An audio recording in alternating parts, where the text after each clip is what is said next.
welcome to my channel on the best of fantasy. Having recently completed the Water 7 saga in One Piece, the manga that is to say, I decided to go ahead and give the Netflix live action series a try. So I watched the first season of that adaptation on Netflix, and I have some thoughts that I would like to share with you. There will be spoilers in this video for the East Blue saga of One Piece and for the Netflix adaptation for the first season. That includes a spoiler that in the manga does not take place until the Water 7 saga, so quite a bit later than the East Blue saga. But they did spoil this one character reveal, that is to say, in the live action. To me, whether an adaptation succeeds in conveying the spirit of the source material is what matters the most. I'm not particularly picky when it comes to fidelity. It's talked about a lot these days with adaptations. A lot of people, I'm probably an outlier in the sense that I think it's okay to change certain things as long as ultimately the spirit of the story in some way resembles the spirit of the source material.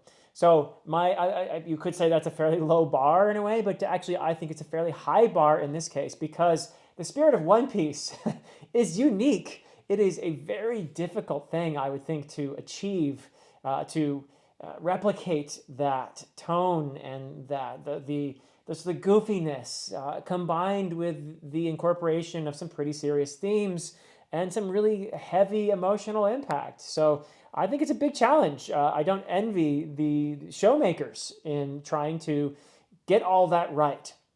So I will be talking about the different elements and then just basically saying whether I feel the adaptation lived up to that standard of mine in terms of just conveying the spirit of the original, of the source material. And that is, for me, the manga. I'm a manga reader. I've watched some episodes of the anime, but really I'm, for the most part, a manga reader here. So I'll be going on that. Let's talk about the acting and the characters, focusing on the characters, but in the process, talking about the acting as well. Just a general statement, I thought the acting was really good. I thought it was solid. The actors, there's nobody I can point to who I thought, oh, that was a bad casting decision or whatever. I actually think the casting decisions were marvelous. I actually think these actors did a marvelous job, as well as an actual human could do in this situation. I mean, let's start with Luffy. I mean, that would be one of the most difficult tasks on the planet, to actually be Luffy in a live action, and I thought the actor did a really fantastic job. Was it exactly the way I envisioned Luffy? No, not really, but I like this version of Luffy, and I think the important parts of Luffy, the actor really nailed. Luffy's enthusiasm, his naivete combined with his perceptiveness of people and how they work, and his relentless pursuit of his dream, his just wonderful nature. I thought the actor really did a fantastic job with that. My hat is off, my straw hat is off to the actor in this case. Also, Zoro, this is going to be all the Straw Hat actors I thought were great. Zoro did a fantastic job.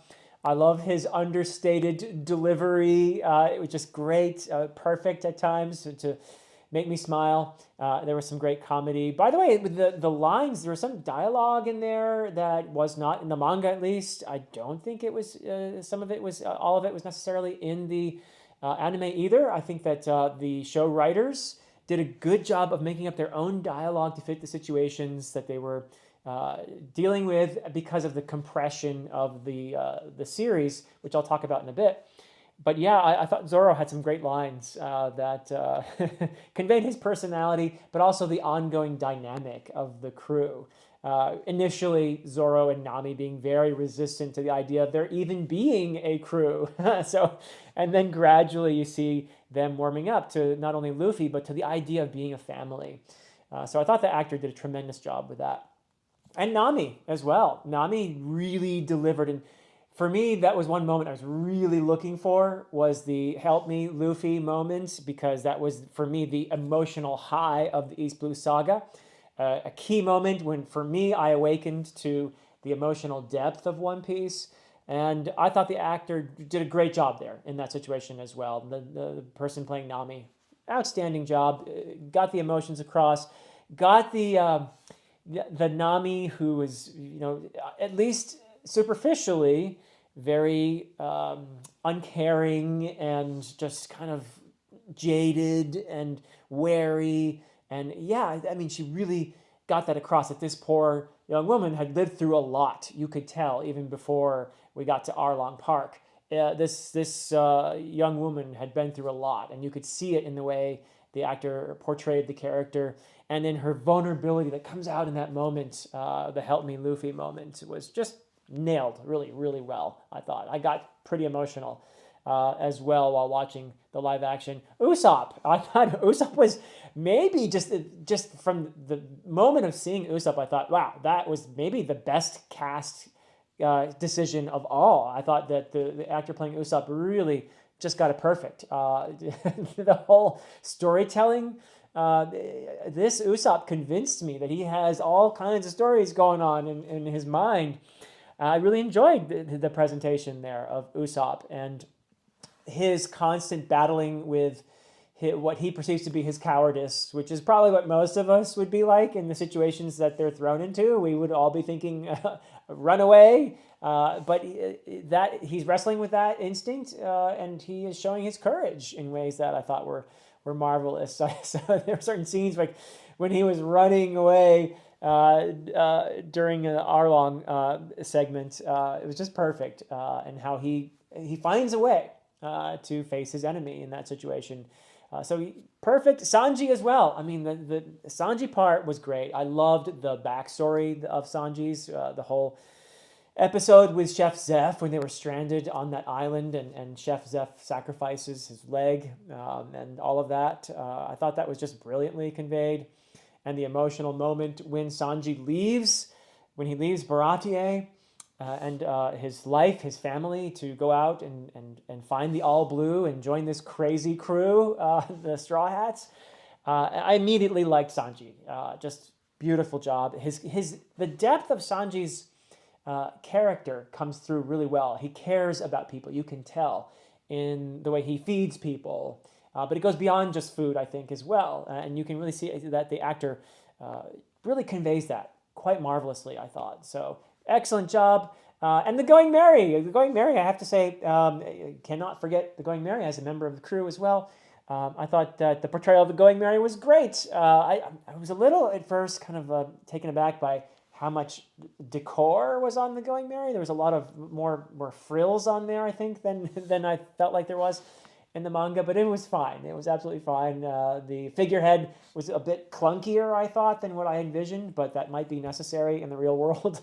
I don't know how easy it is to make a figurehead, especially one that Luffy is always sitting on and bouncing on and all of that. So maybe they needed it to be a little more solid to keep the actor safe. But anyway, great job with all that. I was quite impressed. One of the things that I felt the live action did really well was replicating I already mentioned this in the context of Sanji, but the backstories, the replication of the backstories was done really well. They handled that quite well as an aspect of character development that is a hallmark of Oda's in the series. These backstories, these flashbacks, they really add depth to these characters. They add emotional attachment, and I felt that they did a lot of these flashbacks just perfectly.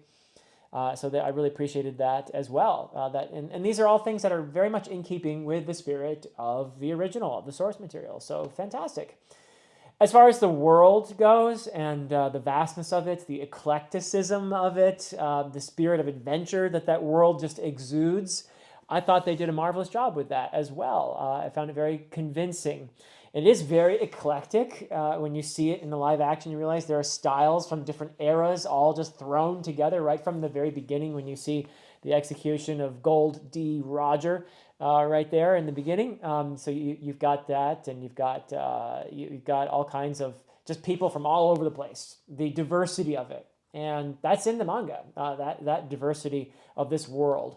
So I love that they paid attention to that, to the details. They obviously put a lot of effort into this series, and I think it paid off pretty well in terms of that presentation. Now, for me, something that is very important in keeping with the spirit of the source material would be the themes. And I do feel like, once again, here that you have a really remarkable job in conforming to those themes that are very important in the manga, such as the pursuit of dreams. I mean, you've got Luffy wanting to become king of the pirates. You've got Zoro wanting to become the greatest swordsman ever.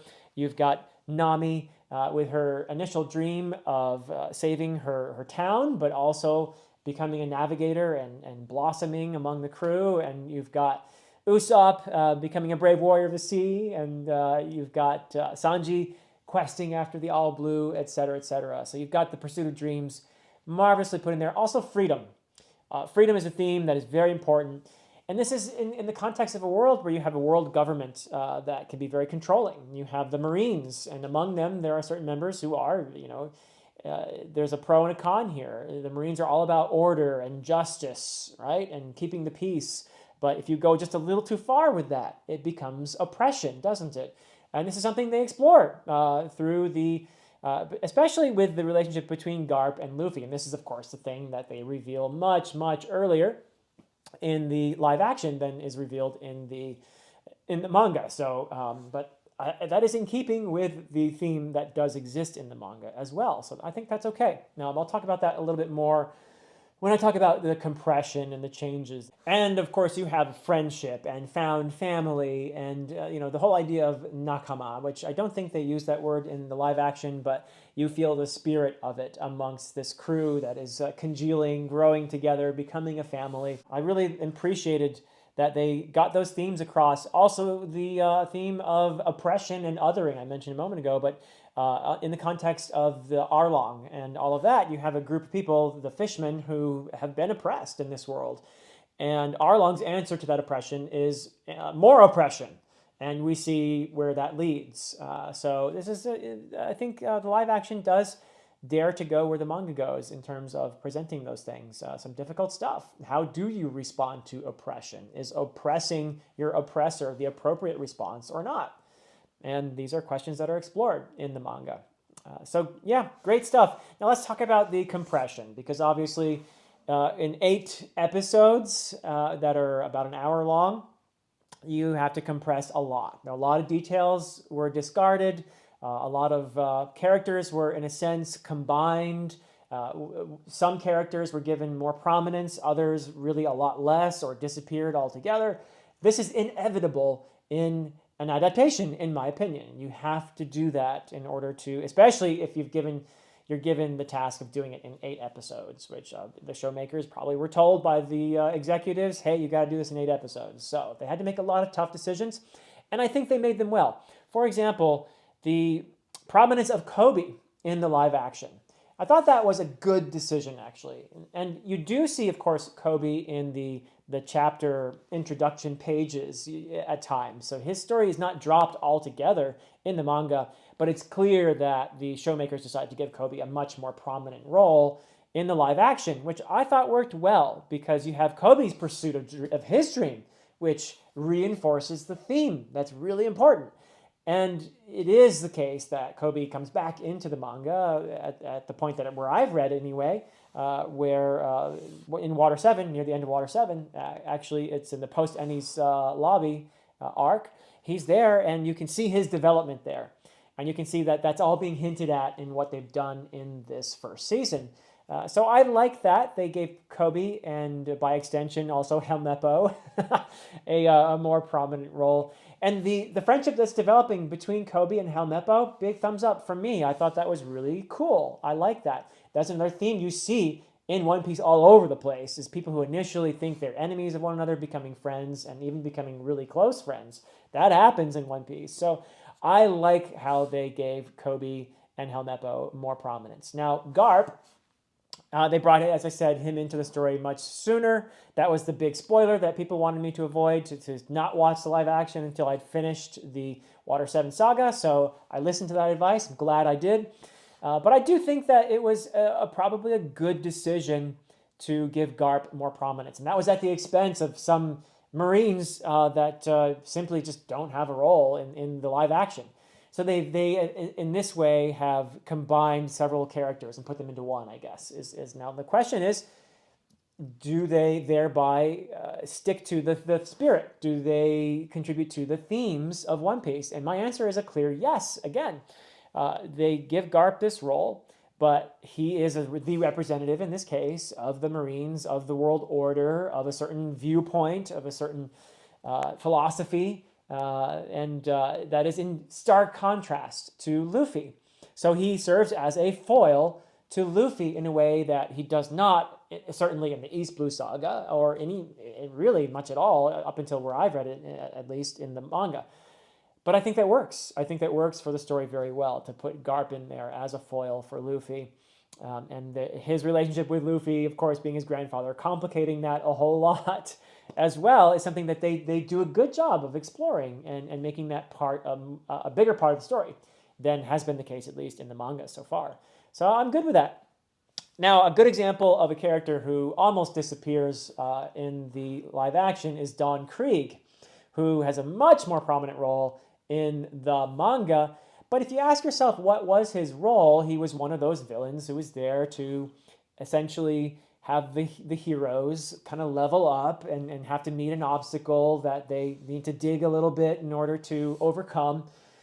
So yeah, I mean, I enjoyed that, but I don't have a problem with him essentially being relegated to a cameo. That's pretty much. I mean, you see Mihawk disposing of Don Krieg with ease, and that does serve a purpose. That builds up Mihawk's character. We realize, oh, this guy's really kick-ass here. He can dispose of this pirate fleet with very little effort. So that is an effective use of Don Krieg, giving him that little cameo, showing us how scary Mihawk is, so that when Mihawk encounters Zoro, we know Zoro's in big trouble. So yeah, that was well done, and I think they did increase Mihawk's role in here a bit, and for the most part, that really did work for me, actually, to have Mihawk essentially be sent in order to retrieve Luffy. There are a couple minor issues with that, I thought. The fact that he would just say to Garp, okay, and then go there, and then decide, no, I like this kid, I'm going to let him go. I thought that was a bit forced, but he explains himself in a later episode a bit when he encounters Garp and explains, yeah, I'm not your errand boy, and furthermore, I want to see where this kid goes. So that was his motive, essentially, for dropping his errand of retrieving Luffy. So that was a change that, okay, you had to give him a reason, I guess, to show up.